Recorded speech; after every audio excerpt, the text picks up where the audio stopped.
ষড়যন্ত্র বা চক্রান্তে বিভ্রান্ত নয় আওয়ামী লীগ, মানুষের সেবা করতেই ক্ষমতায় আসা। ছাত্রলীগের প্রতিষ্ঠা বার্ষিকীর আলোচনায় প্রধানমন্ত্রী বললেন, তৃণমূলই শক্তি। এবং দেশে বুলেট ট্রেন চলাচলের উপযোগিতা যাচাইয়ে ১১০ কোটি টাকা ব্যয়, উপযুক্ত না হওয়ায় প্রকল্প থেকে সরে এলো মন্ত্রণালয়। ভবিষ্যতে কাজে লাগবে এ সমীক্ষা, জানালেন মন্ত্রী।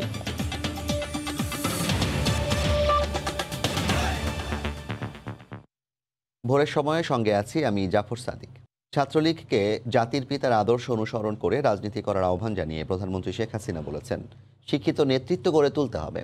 গতকাল সকালে বাংলাদেশ ছাত্রলীগের প্রতিষ্ঠা বার্ষিকীর আলোচনা সভায় গণভবন থেকে ভার্চুয়াল মাধ্যমে বক্তব্য রাখেন আওয়ামী লীগ প্রধান। তিনি বলেন, এই দল কোনো ষড়যন্ত্র বা চক্রান্তে বিভ্রান্ত নয়, মানুষের সেবা করতে ক্ষমতায় আসা, আর সে কাজই করা হচ্ছে। মুক্তিযুদ্ধেরও প্রায় 2 যুগ আগে প্রতিষ্ঠিত আওয়ামী লীগের সহযোগী ছাত্র সংগঠন বাংলাদেশ ছাত্রলীগ পা রাখল ৭৫ বছরে। ঐতিহ্যবাহী এই সংগঠনটির ৭৪তম প্রতিষ্ঠাবার্ষিকী উপলক্ষে 2 দিনের অনুষ্ঠানমালার অংশ হিসেবে বুধবার আলোচনা সভার আয়োজন করা হয়। সকালে ফার্মগেটের কৃষিবিদ ইনস্টিটিউশন মিলনায়তনে আয়োজিত অনুষ্ঠানে গণভবন থেকে অনলাইনে যুক্ত ছিলেন আওয়ামী লীগ সভাপতি ও প্রধানমন্ত্রী শেখ হাসিনা। মানুষের জন্য কাজ করার সভায় ইতিহাসের পরম্পরা তুলে ধরে বক্তব্য রাখেন প্রধানমন্ত্রী। তিনি বলেন, আওয়ামী লীগ কখনো ছাত্রদের হাতে অস্ত্র তুলে দিয়ে সন্ত্রাসী বানায়নি। খালেদা জিয়া ধমক দিয়েছিল ছাত্র দলের অস্ত্রই নাকি যথেষ্ট আওয়ামী লীগকে ধ্বংস করতে। সে দিয়েছিল অস্ত্র, বোমা, গুলি, আর আমরা দিয়েছি কাগজ কলম।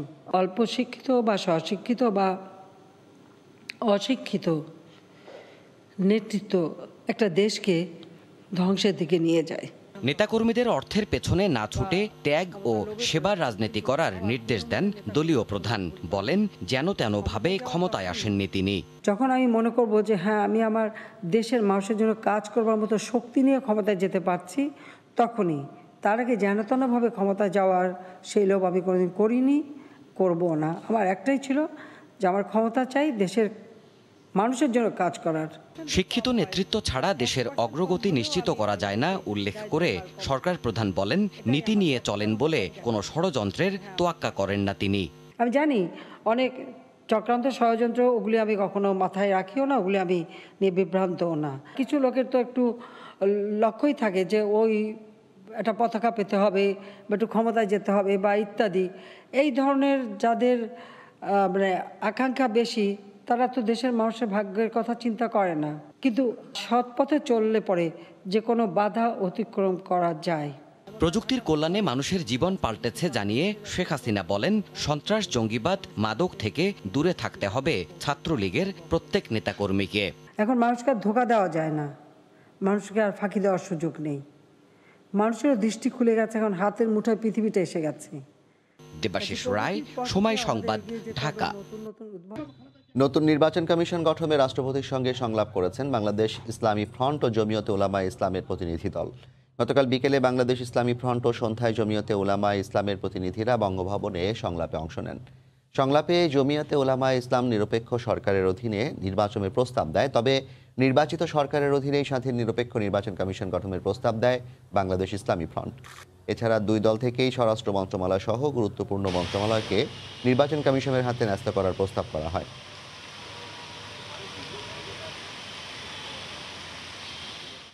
আমরা বলছি স্বাধীন নিরপেক্ষ নির্বাচন কমিশন গঠন করতে হবে। স্বাধীন নিরপেক্ষ নির্বাচন কমিশনের অধীনে স্বরাষ্ট্র মন্ত্রণালয়, প্রতিরক্ষা মন্ত্রণালয়, সংস্থাপন মন্ত্রণালয়, স্থানীয় সরকার মন্ত্রণালয় নির্বাচনকালীন সময়ে যদি থাকে, জাতিকে একটি অবাধ, সুষ্ঠু, নিরপেক্ষ নির্বাচন উপহার দিতে পারবে। একটি গ্রহণযোগ্য নির্বাচনের জন্য নিরপেক্ষ সরকারের কোনো বিকল্প নেই, তাই বিষয়টি বিবেচনায় আনা হোক। সাংবিধানিকভাবে একটি আইন প্রণয়ন করে সেই প্রণীত আইনের মাধ্যমে নির্বাচন কমিশন গঠন করা হোক, এই মর্মে মহামান্য রাষ্ট্রপতির সামনে আমরা প্রস্তাব পেশ করেছি।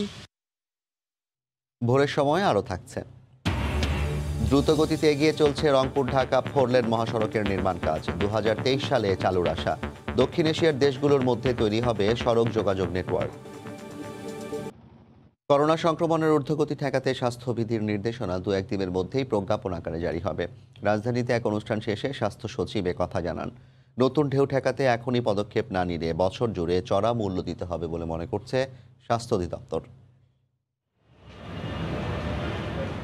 বিশ্বজুড়ে ক্রমেই ভয়ঙ্কর রূপ নিচ্ছে করোনা পরিস্থিতি। ওমিক্রনের দাপটে বিপর্যস্ত ইউরোপ, আমেরিকা সহ পার্শ্ববর্তী দেশ ভারতও এরই মধ্যে উকি দিচ্ছে নতুন ধরনের শঙ্কা।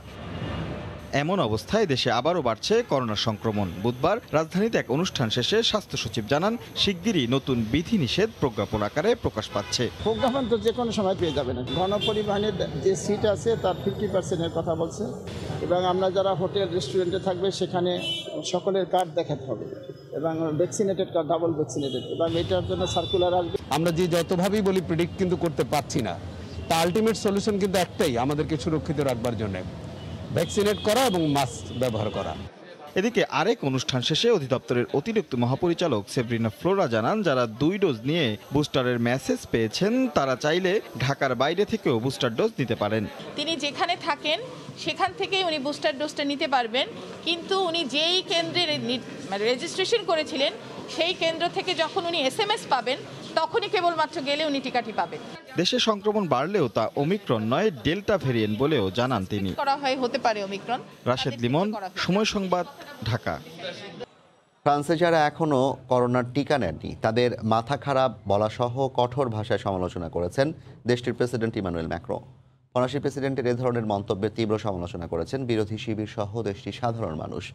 এদিকে চলমান ওমিক্রন দাপটের মধ্যে দেশটিতে একদিনে 2,71,000-এর বেশি মানুষ করোনায় আক্রান্ত হয়েছেন। প্যারিস থেকে লুৎফর রহমান বাবুর রিপোর্ট। ফ্রান্সে যারা এখনও করোনার টিকা নেননি তাদের তীব্র সমালোচনা করেছেন ফরাসি প্রেসিডেন্ট ইমানুয়েল ম্যাক্রো। তাদের জীবন অতিষ্ঠ করারও কথা জানান তিনি। তার এই কঠোর ভাষা ও শব্দচয়নের তীব্র সমালোচনা করেছে বিরোধী শিবির। এমনকি তার বিরুদ্ধে অশ্লীল শব্দ ব্যবহারেরও অভিযোগ আনা হয়েছে। ম্যাক্রো বিরোধীরা বলছেন তিনি প্রেসিডেন্টের অযোগ্য। বিরোধীদের পাশাপাশি ম্যাক্রোর ভাষা ব্যবহার নিয়ে প্রতিক্রিয়া জানিয়েছে সাধারণ মানুষও। অমেরদোখ, যেটা ফরাসি শব্দ, এটা অনেকেই সঠিকভাবে নিতে পারে নাই, কারণ তারা মনে করে ফরাসি জনগণ শিক্ষিত মার্জিত জাতি, এই জিনিসটা প্রেসিডেন্ট সাহেব বলা উচিত হয়নি। কিন্তু এটা আবার একটা উল্টো দিকও আছে। যদি তার পক্ষে যারা লোক আছে, যারা ভ্যাকসিন নিয়েছেন, তারা যদি তার পক্ষে এটা পজিটিভলি নেয়, তাহলে যারা এটাকে নিয়ে এখন ব্যবহার করছে তার অপোজিট হবে। তার মানে মাক্রো তখন তার যে 90% লোক এখানে ইঞ্জেকশন নিয়েছে, ভ্যাকসিন নিয়েছে, তারা যদি তার পক্ষে কাজ করে, তার কথা এটা সেইভাবে নেয়, তাহলে মাক্রো একটা বড় ধরনের জয়ী হওয়ার সম্ভাবনা আছে। প্রেসিডেন্ট সাহেব এইটা একটু কড়া নির্দেশ দিয়েছেন, যাহাতে করে এই সবার জন্য এইটা মানে যেন আমরা টিকা নিতে পারি, এবং অন্যের জন্য আমরা এটা ভাববো যে আমার টিকাটা আমরা যদি নেই তাহলে অন্যের জন্য এটা বাধ্যতামূলক। এই শব্দটা যদিও একটু কঠিন বা একটু গণতান্ত্রিক পদ্ধতিতে সবাই যেভাবে গণতান্ত্রিক অধিকার আছে সেই জায়গায় অনেকে আহত হয়েছেন।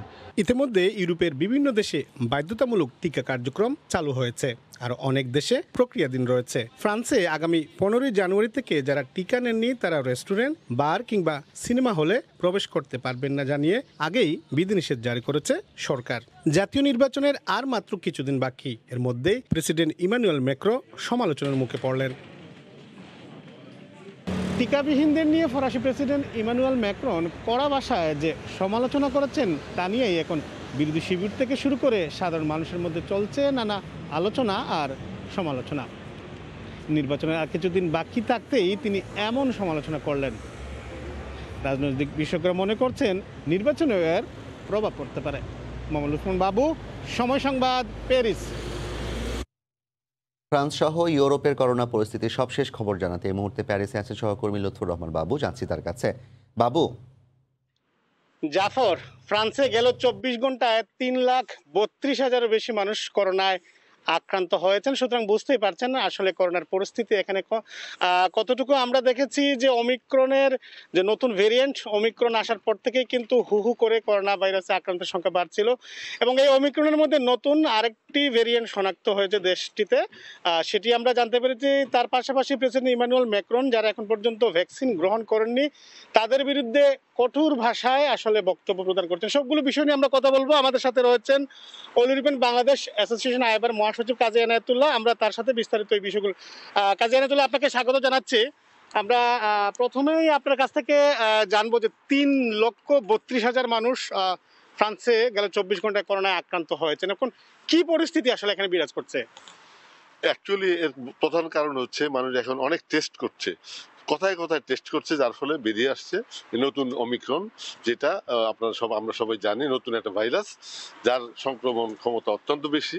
এবং এতে কিন্তু মানুষ এত বিভ্রান্ত না, কারণ দেখা যাচ্ছে প্রতিদিন 3 লক্ষের উপর যদিও শনাক্ত করা হচ্ছে, তার মধ্যে 150 থেকে 200 লোক মারা যাচ্ছে।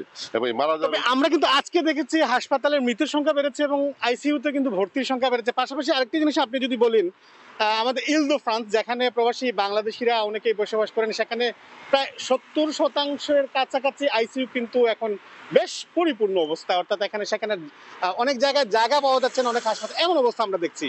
জি, এটা সঠিক, কিন্তু এখন লক্ষ্য করতে হবে যারা আক্রান্ত হচ্ছেন তার বেশিরভাগই হচ্ছেন যারা ভ্যাকসিন নেয়নি, একবারে নেননি, তাদের মধ্যে আইসিইউতে অনেক আছেন। এবং 80% যারা মারা যাচ্ছেন তারা হচ্ছেন কোনোদিনই তারা কোনো ভ্যাকসিন নেননি। এবং এর পরিপ্রেক্ষিতে যারা নিয়েছেন তাদের কিন্তু সংক্রমিত হচ্ছেন, কিন্তু তারা কোনো রকম হসপিটালে যাওয়ার প্রয়োজন নেই। এই জন্য লক্ষ লক্ষ সংক্রমিত হওয়ার পরও হাসপাতালে যাওয়া রোগীর সংখ্যা কম। এখন বুঝতে হবে যে এটার গতি কিভাবে সামনের দিকে যাবে, এটা কিভাবে সরকার কঠোর ব্যবস্থা নিচ্ছেন। এমনের মাক্রো অত্যন্ত কঠিন ভাষায় যারা এই ভ্যাকসিন নেননি তাদের ব্যাপারে কথা বলেছেন, যেটা এখানকার মিডিয়া বা সাধারণ মানুষের মধ্যে অনেক বড় ধরনের একটা প্রতিক্রিয়া সৃষ্টি করেছে। এবং এটার উদ্দেশ্য ছিল ওনার যে মানুষ যাতে আরো সচেতন হয়, কারণ 100% লোক যদি ভ্যাকসিন নিত তাহলে কিন্তু এত বেশি সংক্রমণ ঘটতো না। অতএব এটা একটা সামাজিক, এবং এই সামনে একটা ইলেকশন 3 মাস পর, এই ইলেকশনের পরিপ্রেক্ষিতে নানা ধরনের কথাবার্তা চলবে এবং এই ধরনের প্রভোকেশন সরকারি দল বিরোধী দল এগুলো করবেন। যদিও এই সংক্রমণ ব্যাধিটা এখন এই দেশে নতুন ভাবে অনেক মানুষকে বিব্রত অবস্থায়। প্রেসিডেন্টের বক্তব্য নিয়ে আমরা দেখেছি আজকে একটি বেসরকারি টেলিভিশনের জনমত জরিপে প্রায় 53% মানুষ শক, এমনটা কিন্তু বলছেন এখানে। যে কথাটা খুব শকিং, অনেকটা ভদ্র ভাষায়ও আমি বলবো না, কিন্তু এটা অত্যন্ত প্রচলিত একটা শব্দ, যেটা আমার মনে হয় এটা তার একটা ইলেকটোরাল পলিসি, তার অ্যাডভাইজাররা তাকে বলতে বলেছেন, কারণ তারা একটা ইলেকশনের মধ্যে শক একটা আনতে চান।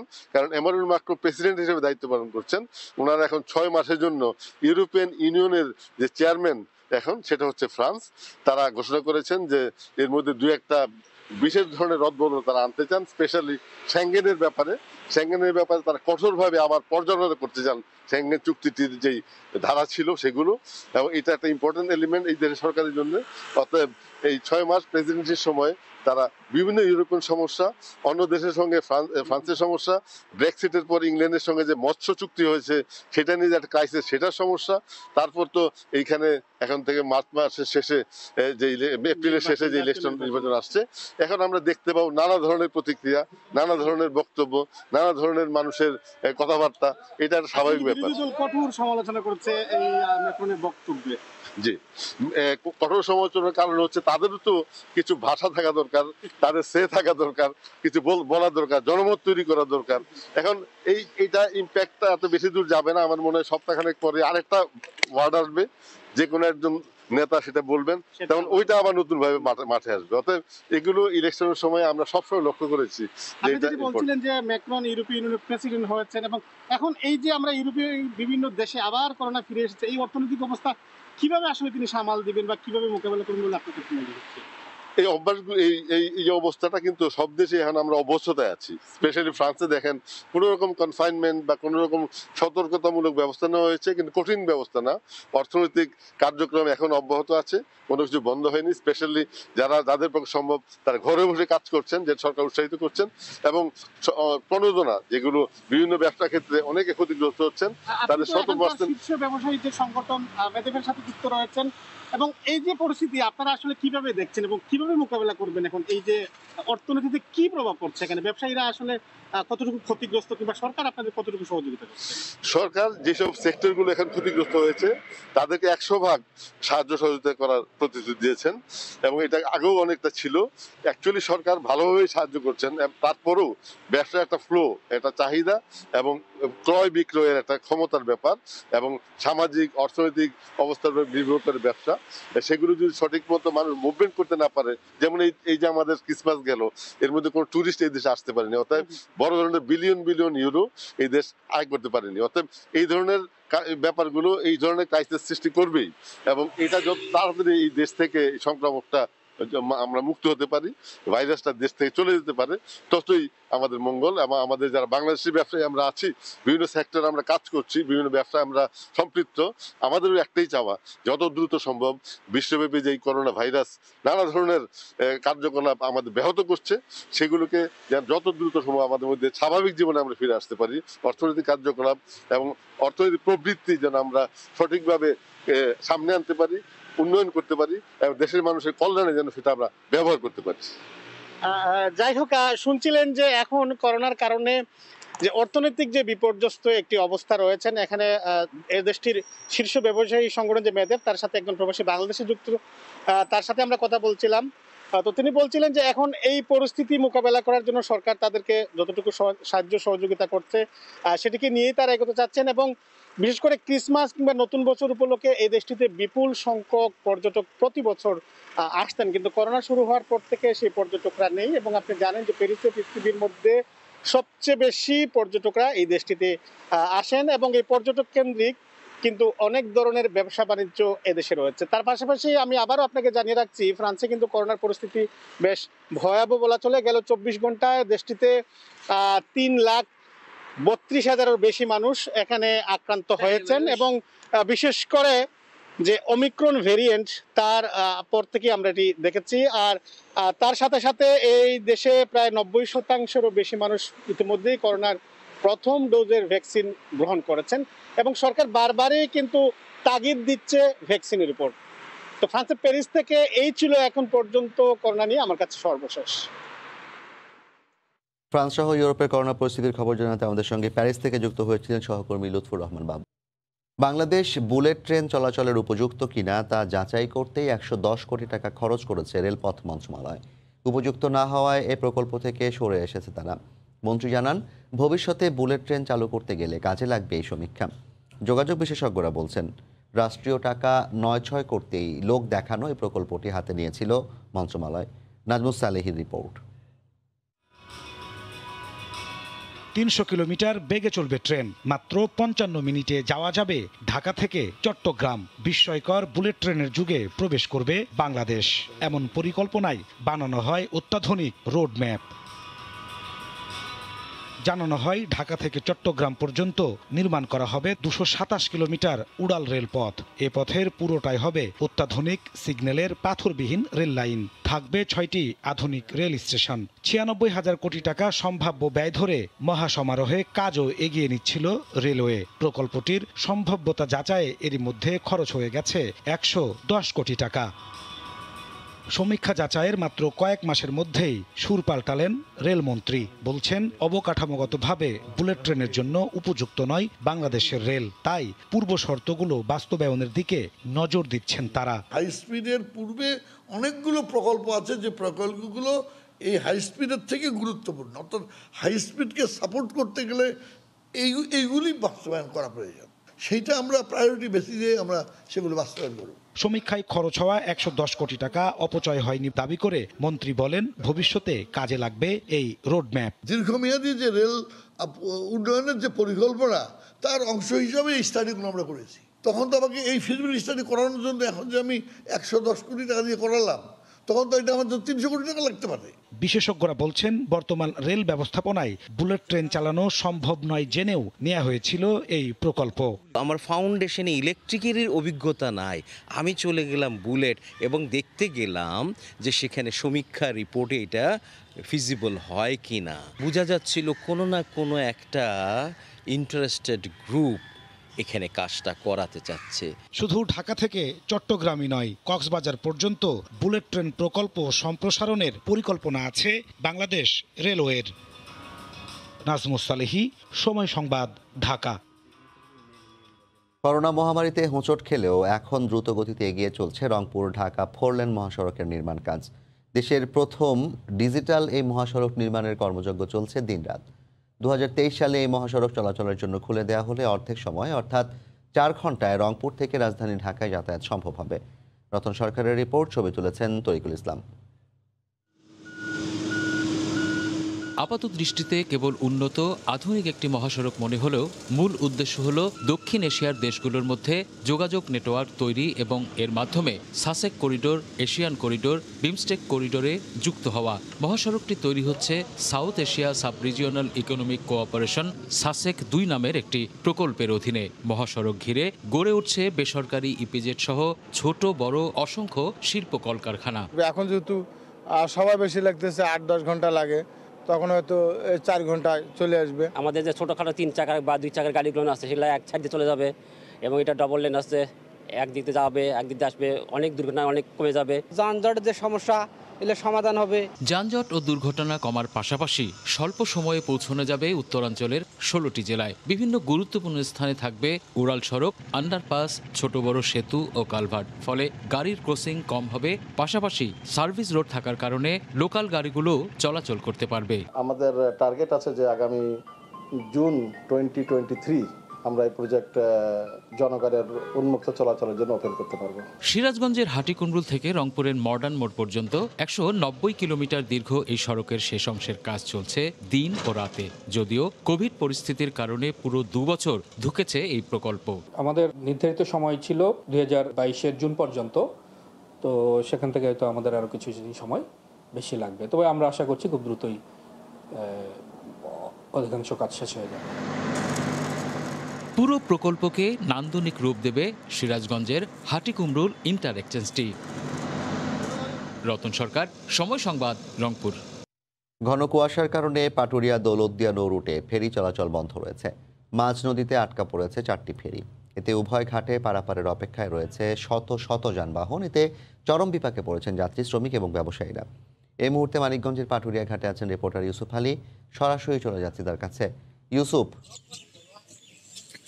জাফর, এই যে প্রায় 2.5 ঘন্টা অতিবাহিত হয়ে গিয়েছে, কিন্তু এটা ফেরি চলাচল বন্ধ রয়েছে পাটুরিয়া দৌলতদিয়া রোডে। সেই ক্ষেত্রে কিন্তু এই যে আজকে বৃহস্পতিবারে কিন্তু সকালের দিক থেকেই আসলে যানবাহনগুলো কিন্তু তারা এখানে যানজটের সৃষ্টি হওয়া শুরু করেছে। যদি বলি 4টা ফেরি রাত্রে যখন রাত আসলে 2টার থেকেই ঘন কুয়াশার কারণে ফেরি চলাচল বন্ধ না হলেও কিন্তু ব্যাহত হচ্ছিল এবং বিঘ্নিত হওয়ার কারণেই কিন্তু এখানে যে যানবাহনগুলো জমতে শুরু করে।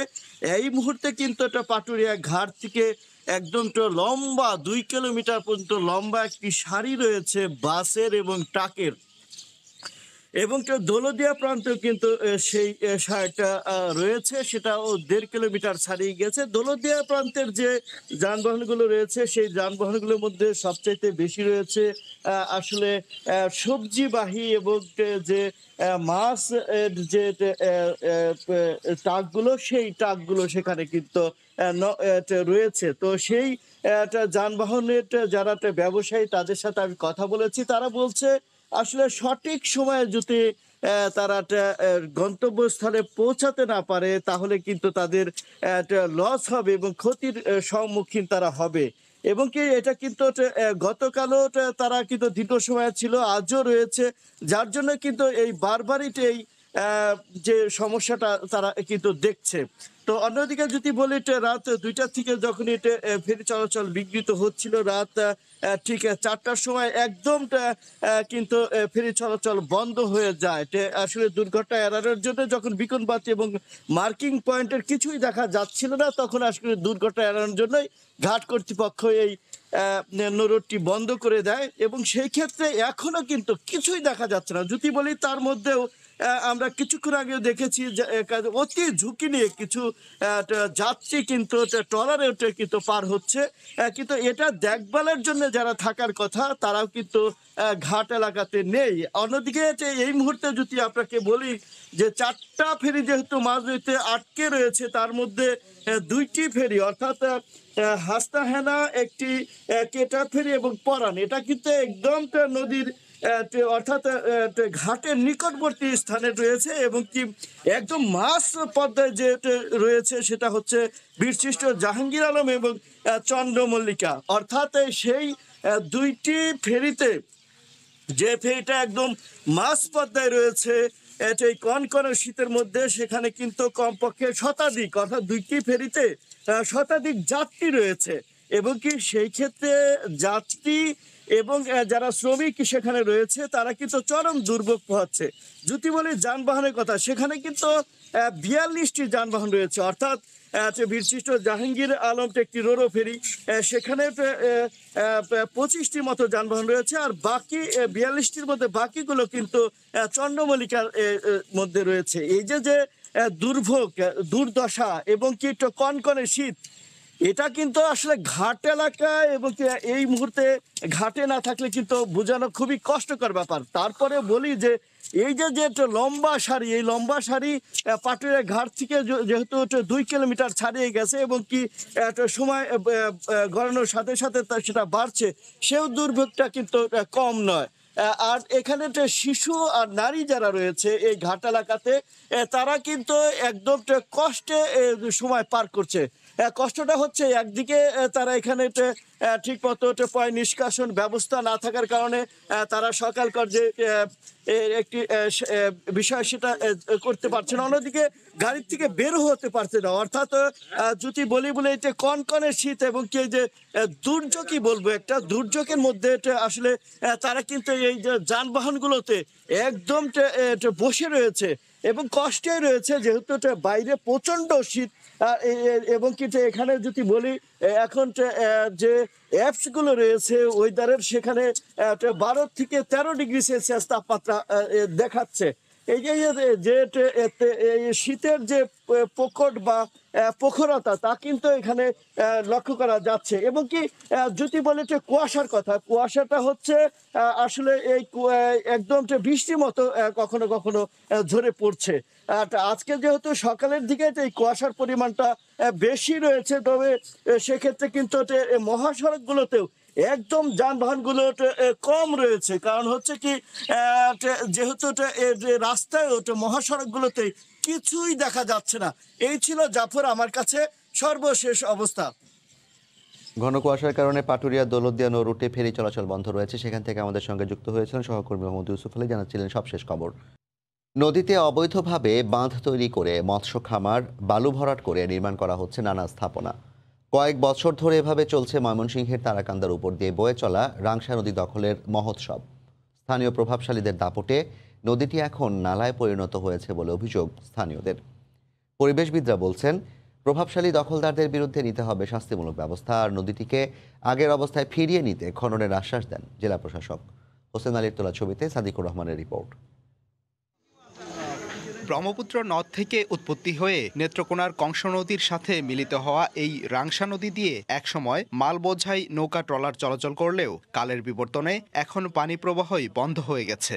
অবৈধভাবে বাঁধ দিয়ে তৈরি করা হয়েছে অসংখ্য মাছের খামার। একই সাথে অবৈধ স্থাপনা নির্মাণের ফলে পাল্টে গেছে নদীর রূপ। পানি প্রবাহ না থাকায় নদী অববাহিকার ফসল হয় না আগের মতো। এছাড়া নদীতে বাঁধ দেয়ায় বর্ষায় সৃষ্টি হয় জলাবদ্ধতা। বড় লোকরা মনে করেন যে টাকা পয়সা আছে, তারা পুকুর জ্বালাইছে, গাং বেড়ে লাইছে, কেউ কিন্তু বলছে না। এই যে এলাকার মানুষ যারা তার দখল করিয়া বাড়ি ঘরও করতেছে, বাসাবাড়ি হইয়া নদীর ফিশারি হইয়া নদী সব দখলের মুক্ত হয়ে গেছে। খাল বিল সব বন্ধ করে দিতেছে, ফিশারি দিয়ে পানি চলবার দেয় না। প্রশাসনের লোক আসলে কি হইব, দেখে তো কিছু হয় না। পরিবেশবিদরা বলছেন, শুধুমাত্র অভিযানেই সীমাবদ্ধ না থেকে প্রভাবশালী দখলদারদের বিরুদ্ধে শাস্তিমূলক ব্যবস্থা নিতে হবে। নদীটিকে আগের অবস্থায় ফিরিয়ে নিতে খননের আশ্বাস দেন জেলা প্রশাসক। যাতে অবৈধ দখলমুক্ত রাখা যায়, এজন্য আমাদের অভিযান নিয়মিতভাবে আমরা পরিচালনা করব। গত 3 মাসে রাংসা নদীর 8 কিলোমিটার জুড়ে 50টির বেশি অবৈধ মাছের ঘের অপসারণ করেছে তারাকান্দা উপজেলা প্রশাসন। এছাড়া নদীতে বাঁধ দেয়ায় 5টি অভিযানে 11 জনকে 39,000 টাকা জরিমানা করা হয়। সাদিকুর রহমান, সময় সংবাদ, ময়মনসিংহ। শীতের তীব্রতা বেড়েছে উত্তরের জেলা রংপুরে। চরম দুর্ভোগে পড়েছেন সাধারণ মানুষ। শীতের খবর জানাতে রংপুর থেকে যুক্ত হচ্ছেন সহকর্মী রতন সরকার। রতন, কিন্তু এখন তীব্র শীত বিরাজ করছে, অর্থাৎ এই বছরের সবচেয়ে ভয়াবহ শীত যদি বলি তাহলে কিন্তু ভুল হবে না। আবহাওয়া অফিস থেকে জানিয়েছে যে গত কয়েকদিনে রংপুরে 9 ডিগ্রি সেলসিয়াস এবং এই অঞ্চলের যে পঞ্চগড়ের তেঁতুলিয়ায় 8 ডিগ্রি সেলসিয়াসের কাছাকাছি কিন্তু তাপমাত্রা নেমে গেছে, যার কারণে এখানে এখন তীব্র শীত অনুভূত হচ্ছে এবং পুরো জনপদ জুড়ে কিন্তু একটু মানুষের বিপর্যয়কর পরিস্থিতি সৃষ্টি হয়েছে। তীব্র কনকনে ঠান্ডায় মানুষ আসলে এখন ঘর থেকে বের হতে পারছে না। গত কয়েকদিন এই অঞ্চলে তীব্র কুয়াশা ঝরেছে, আজও কুয়াশা ঝরছে, তবে গতকালের তুলনায় একটু কম কুয়াশা কিন্তু ঝরছে। এই অঞ্চলের নদ নদী যেসব অঞ্চলে আছে সেই সব অঞ্চলের যে চরাঞ্চল আছে সেই সব এলাকায় কিন্তু মানুষের জীবনে একদম বিপর্যয় নেমে এসেছে। এখানে আবহাওয়া অফিস থেকে বলছে যে এখন এই অঞ্চলে মৃদু শৈত্যপ্রবাহ বিরাজ করছে। এই পরিস্থিতি আরও 2-3 দিন পর্যন্ত চলবে, কিন্তু তারপরেও তাপমাত্রা কিছুটা বাড়ার পর এই মাসের দ্বিতীয় ভাগে কিন্তু আরও অন্তত 3টি শৈত্যপ্রবাহ এই অঞ্চলের উপর দিয়ে বয়ে যাবে, এমন কথাই কিন্তু জানিয়েছে আবহাওয়া অফিস। অর্থাৎ আগামী এই জানুয়ারি মাস জুড়ে কিন্তু এই অঞ্চলের মানুষের তীব্র শীতে কষ্ট করতে হবে। এবার বেশ আগে থেকেই কিন্তু বলা হয়েছে যে এবারে শীত একটু অন্য রকম হবে। যেমন শুরুর দিকে কিন্তু এই অঞ্চলে আগের বছরগুলোতে যেভাবে শুরুতেই শীত জেঁকে বসতো, এবার কিন্তু খুব ধীরে ধীরে শীত এই অঞ্চলে নেমেছে এবং ক্রমান্বয়ে তীব্র আকার ধারণ করছে। শীত জেঁকে বসার কারণে কিন্তু বিশেষ করে গ্রাম অঞ্চলে এবং শহরেও বিভিন্ন শীতজনিত রোগ বালাই কিন্তু ছড়িয়ে পড়েছে। আমরা দেখেছি যে রংপুর মেডিকেল কলেজ হাসপাতালে কিন্তু বেশ কিছু শীতজনিত রোগে আক্রান্ত হয়ে বিশেষত শিশু এবং বয়স্ক ব্যক্তি যারা, তাদের অনেকেই কিন্তু এসে ভিড় করছে রংপুর মেডিকেল কলেজ হাসপাতালে।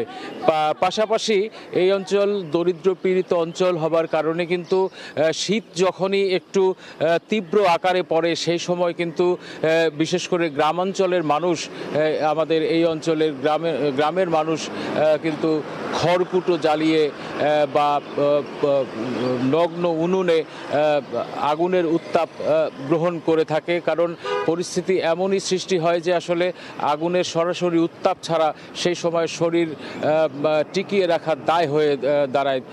সেই সময় কিন্তু মানুষ আগুনের উত্তাপ নিতে গিয়ে নানাভাবে কিন্তু অগ্নিদগ্ধ হয়েছে। গত কয়েকদিনে রংপুর মেডিকেল কলেজ হাসপাতালের যে বার্ন ইউনিট রয়েছে সেখানে কিন্তু বেশ কিছু রোগী ভর্তি হয়েছে। গত 2 দিনেই অন্তত 6 জন পোড়া শরীর নিয়ে এসে কিন্তু এখানে ভর্তি হয়েছে। আমরা জানি যে এই রংপুর মেডিকেল কলেজের বার্ন ইউনিটটি 20 শয্যার একটি ইউনিট। এখানে কিন্তু অন্যান্য পোড়া রোগীর সঙ্গে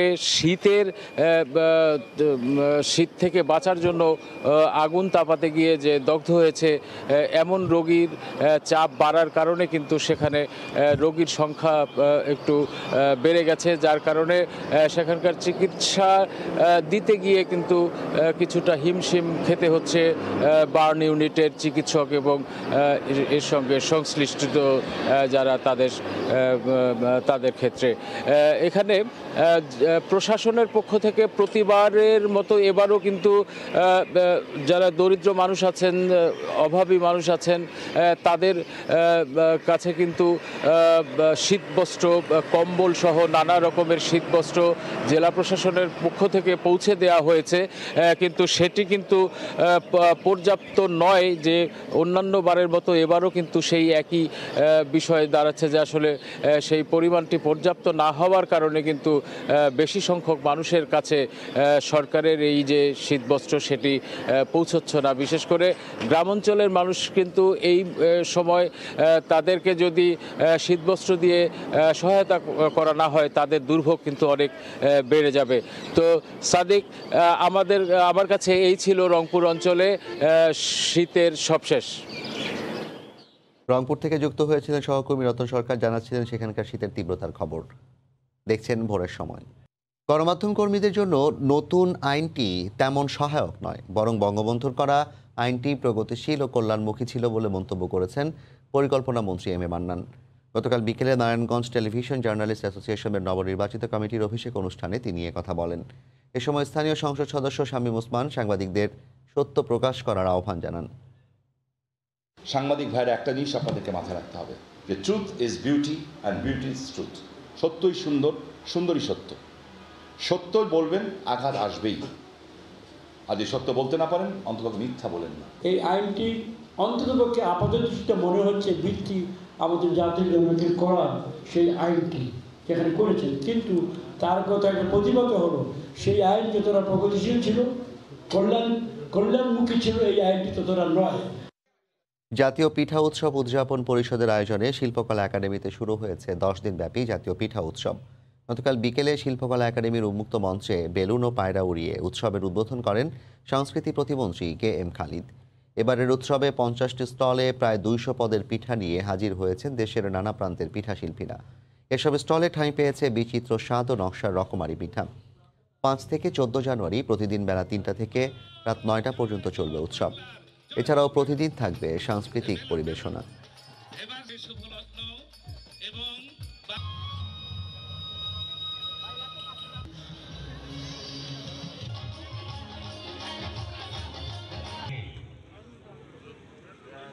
সারা বাংলাদেশে এই আয়োজনটি যেন করা যায়। একটু ক্ষুদ্র পরিসর হলেও শুরু করি। আমরা কেন্দ্রে করেছি ঢাকায়, 8টি বিভাগে হচ্ছে। নিশ্চয়ই করে আমরা জেলাতে আমরা এটা প্রত্যন্ত অঞ্চলে যে আমরা যেন পৌঁছে দিতে পারি, আমাদের তৃণমূলে যেন যায়। মাদারীপুরের শিবচরে অনুষ্ঠিত হয়ে গেল লালনগীতি উৎসব। এতে অংশ নেন কুষ্টিয়া লালন একাডেমি ও বহরামগঞ্জ ললিতকলা একাডেমির অর্ধশত শিল্পী। তাদের পরিবেশন করা সঙ্গীতে মুগ্ধ হন দর্শক শ্রোতারা। শাহাদাত আকনের তোলা ছবি নিয়ে সঞ্জয় কর্মকার অভিজিতের রিপোর্ট। মাদারীপুরের শিবচরে উৎসব মুখর পরিবেশে অনুষ্ঠিত হয়েছে লালনগীতি। শিবচর পৌর এলাকার চৌধুরী ফিরোজা বেগম শিল্পকলা একাডেমির মুক্তমঞ্চে সন্ধ্যা থেকে গভীর রাত পর্যন্ত চলে এই আয়োজন।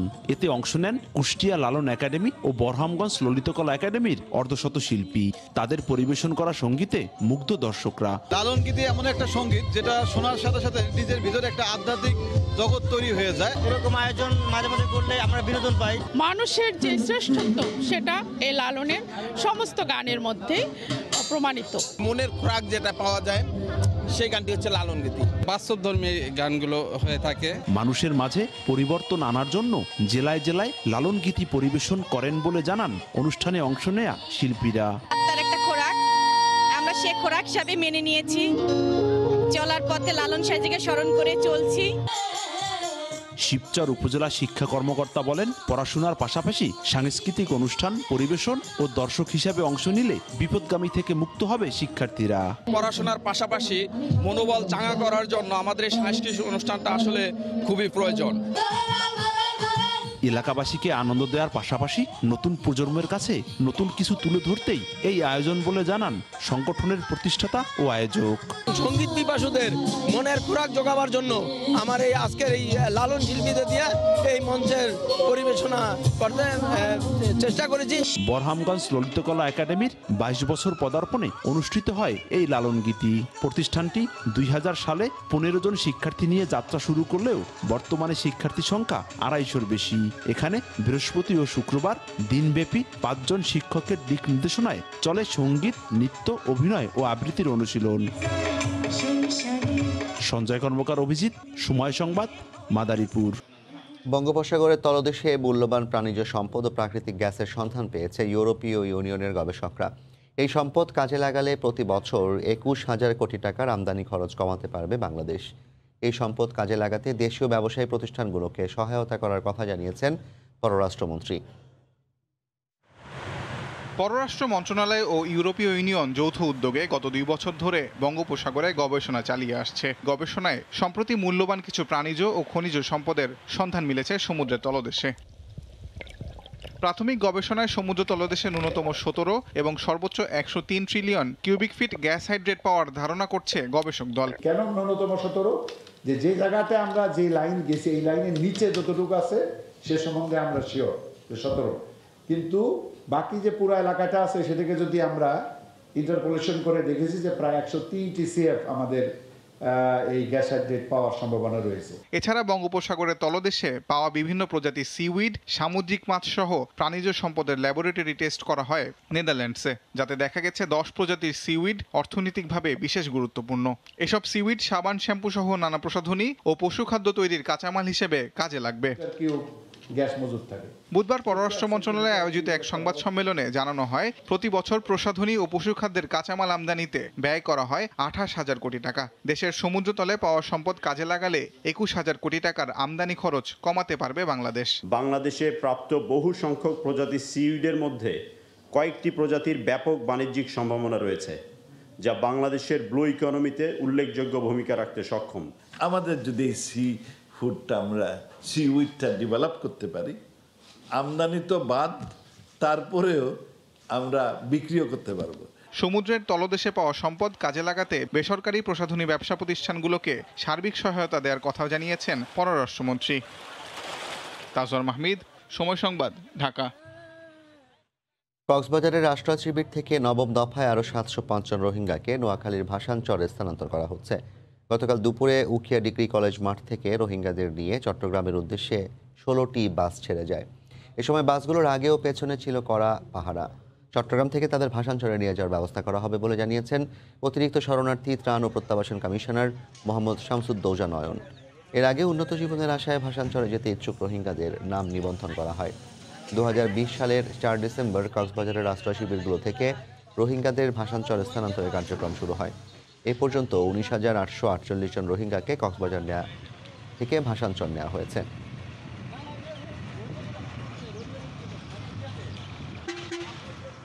বাংলাদেশি উদ্যোক্তার কারখানার সব শ্রমিকই দেশীয় হওয়ায় এম পারফিউম বিদেশে তৈরি হলেও যেন মেড ইন বাংলাদেশ। মধ্যপ্রাচ্য দাপিয়ে ইউরোপের বাজারেও অবস্থান গড়ে তুলছে বিশ্বমানের এই পারফিউম। পৃষ্ঠপোষকতা পেলে বাংলাদেশেও এমন বিশ্বমানের ফ্যাক্টরি খোলার ইচ্ছা তাদের। মরুর বুকে বাংলাদেশিদের হাত ধরেই তৈরি হচ্ছে বিশ্বমানের সুগন্ধি। এক একটি খালি বোতল ভরে যাচ্ছে সুগন্ধিতে। ফ্রান্সের কাঁচামাল আর চীন থেকে আমদানি করা বাহারি বোতলে এখানেই ধাপে ধাপে তৈরি হয় পারফিউম। কাঁচামাল থেকে বোতলজাত সুগন্ধির পুরো প্রক্রিয়ায় এই ৪,০০০ বর্গফুটের কারখানায়। এখানে মিক্সিং, এখানেই ফিলিং, এখানেই প্যাকেজিং, টোটালি কমপ্লিট এখানেই হচ্ছে। এখানে অ্যারাবিয়ান নাইট হয়, অ্যারাবিয়ান মিডনাইট হয়, অফিসিয়াল ব্ল্যাক হয়। যেটা কাজ করতেছি এটা অফিসিয়াল ব্ল্যাক। প্রক্রিয়াজাত শেষে লাগানো হয় পারফিউম নজেল, পরে প্যাকেজিং, এরপরে কোয়ালিটি পরীক্ষা শেষে ফাইনাল প্যাকিং। আর এসব করছেন বাংলাদেশি শ্রমিকরাই। তাই তো এতক্ষণ দেখে মনে হতে পারে বাংলাদেশেরই কোনো পারফিউম ফ্যাক্টরি, আসলে বাস্তবতা ভিন্ন।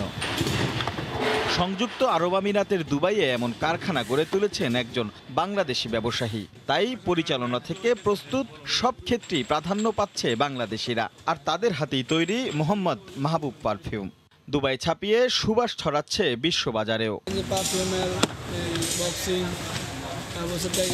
তারপর ম্যানুফ্যাকচারিং অল টোটাল যা কাজ হয়, কোম্পানি খাবার দেয়, স্যালারিও ভালো দেয়, তারপরে স্যালারি আপডাউন টিকেট সব কিছু পাওয়া যায়। এরই মধ্যে পারফিউমের 10টিরও বেশি ব্র্যান্ড এখন মধ্যপ্রাচ্য থেকে পৌঁছে গেছে ইউরোপেও। দেশের মাটিতেও কিছু করার পরিকল্পনা রয়েছে তাদের। পারফিউম সেক্টরটা এখন আমরা একটু জোর বেশি দিয়েছি। আশা করি আমরা এই সেক্টরে বিভিন্ন দেশে আরও লোক নিয়োগ করব। আমার সবচেয়ে ভালো লাগে আমি বাংলাদেশি ভাইদেরকে কাজ করাইতে পারলে, যেমন যে কোনো বাংলাদেশের উন্নয়নের জন্য যে কোনো সম্পৃক্ত যদি থাকতে পারে নিজেকে খুব ভালো লাগে। দৈনিক প্রায় 5,000 বোতল তৈরির সক্ষমতা আছে এই ফ্যাক্টরির। প্রবাসীদের এমন সফলতা নিঃসন্দেহে দেশের জন্য গর্বের। তবে এইসব উদ্যোক্তাদের যদি দেশের মধ্যেও বিনিয়োগ করার সুযোগ তৈরি করা যায়, তাহলে দেশের অর্থনীতিতেও বড় ধরনের প্রভাব রাখতে পারবেন এসব প্রবাসীরা। রাশেদ লিমন, সময় সংবাদ, দুবাই। গাজীপুরে শুরু হলো বাংলাদেশ আনসার ও গ্রাম প্রতিরক্ষা বাহিনীর 42তম সমাবেশের প্রস্তুতিমূলক কার্যক্রম। গতকাল সকালে শফিপুরে আনসার ও ভিডিপি একাডেমিতে বেলুন ও পায়রা উড়িয়ে প্রস্তুতিমূলক কার্যক্রমের উদ্বোধন করেন বাহিনীর মহাপরিচালক মেজর জেনারেল মিজানুর রহমান শামীম। এরপর বর্ণাঢ্য এক র্যালি বের করা হয়। 1948 সালের 12 ফেব্রুয়ারি বাংলাদেশ আনসার ও গ্রাম প্রতিরক্ষা বাহিনীর যাত্রা শুরু হয়। প্রতিষ্ঠাবার্ষিকী উপলক্ষে প্রতি বছর ফেব্রুয়ারি মাসে দেশি বিদেশি অতিথিদের উপস্থিতিতে বাহিনীর সমাবেশ অনুষ্ঠিত হয়।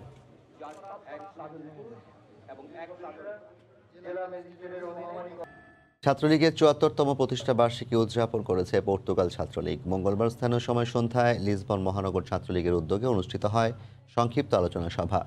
আলোচনা সভায় পর্তুগাল ছাত্রলীগের নেতাকর্মীরা ছাড়াও পর্তুগাল আওয়ামী লীগ ও সহযোগী সংগঠনের নেতাকর্মীরা অংশ নেন।